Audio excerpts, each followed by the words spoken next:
Hello students, today we will see a beautiful poem, Indian Weavers, written by Sarojini Naidu. Sarojini Naidu was an Indian independence activist, poet and politician. She was drawn towards Indian National Congress movement to liberate India from colonial rule. Sarojini Naidu या Indian independence ॲक्टिविस्ट पण आहेत, poet पण आहेत, as well as she took part in the liberate India from colonial rule. Sarojini Naidu widely known for her poetry. त्या त्यांच्या कवितेसाठी ओळखल्या जातात. त्याचबरोबर children's poem, patriotic poem, romance, tragedy, such a poem she wrote. She began writing poetry at the age of 12. त्या 12 वर्षाच्या असताना त्यांनी poems लिहायला सुरुवात केली.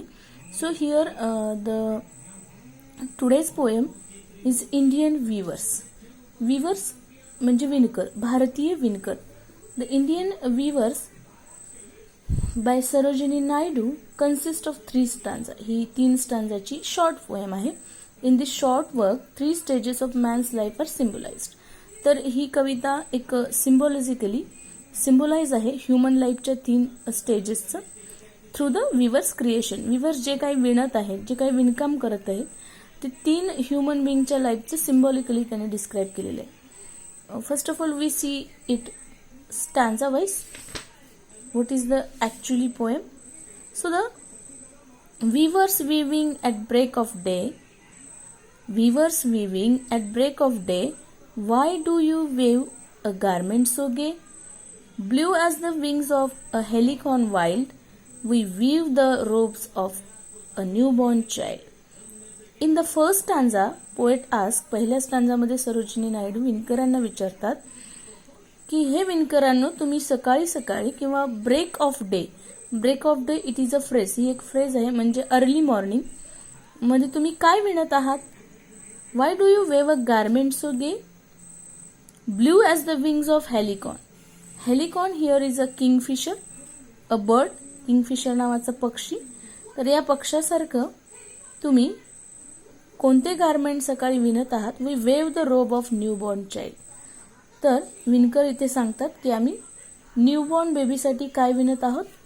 एक रोब विणत आहोत. रोब लहान मुलांना जे पांघरण्यासाठी जे बनवलं जातं ब्ल्यू रंगाचं. So it is here the weavers and given that now the if you see the history of India. जर भारताचा इतिहास पाहिला तर भारत हा ढाकेची मलमल, त्याचबरोबर खादी कपड्यांसाठी आणि जे गारमेंट्स आहेत त्याच्यासाठी अतिशय फेमस आहे. तर ही भारतीय विणकरांना ट्रिब्यूट देण्यासाठी, म्हणजे भारतीय वीवर्स जे आहेत त्यांना डेडिकेट केलेली पोएम आहे Indian viewers.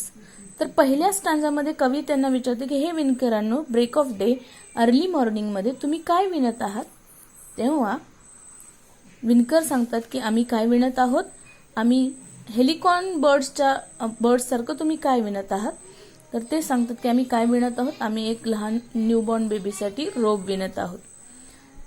Weavers weaving at fall of night, why do you weave a garment so bright? In the second stanza, poet asks, weaving at a fall of night, सायंकाळच्या वेळी तुम्ही काय विणत आहात? Why do you weave a garment so bright? असे शुभ्र पांढऱ्या रंगाचे कोणते तुम्ही गारमेंट विणत आहात? Like the plumes of peacock, purple and green, we weave the marriage veil of a queen. Here, weavers said that we are weaving a bright garment like the plumes of peacock. Plumes, feathers, पिसं, पंख. पिकॉकच्या पंखासारखे purple, green असे beautiful colours आम्ही marriage veil, marriage gown, एक लग्नाचा dress आम्ही क्वीनच्या बनवत आहोत. In the first stanza here it is a symbolically Sarojini Naidu depict the life of childhood. आपल्या चाइल्डहुडचं वर्णन त्याने यातून केलेलं आहे. दुसऱ्या स्टांजामध्ये marriage veil when we are young, जेव्हा आपण यंग असतो, they are weaving such a particular colour is given here. प्रत्येक स्टेजसाठी त्यांनी पर्टिक्युलर कलर यूज केलेले आहे symbolically. Weavers weaving solemn and still, what do you weave in the moonlight chill?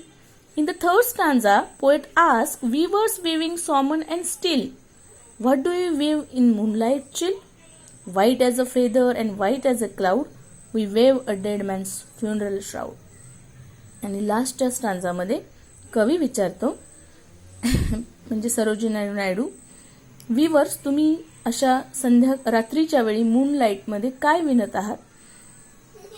शुभ्र पांढऱ्या रंगाचं as like cloud, as like a feather, पंखांसारखं तुम्ही काय विणत आहात?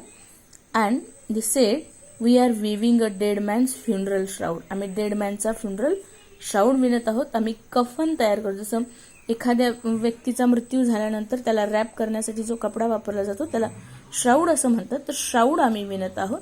So each line of poem has there is a W. W is repeated again and again. So here is a alliteration is used. Alliteration figure of speech use केलेला आहे.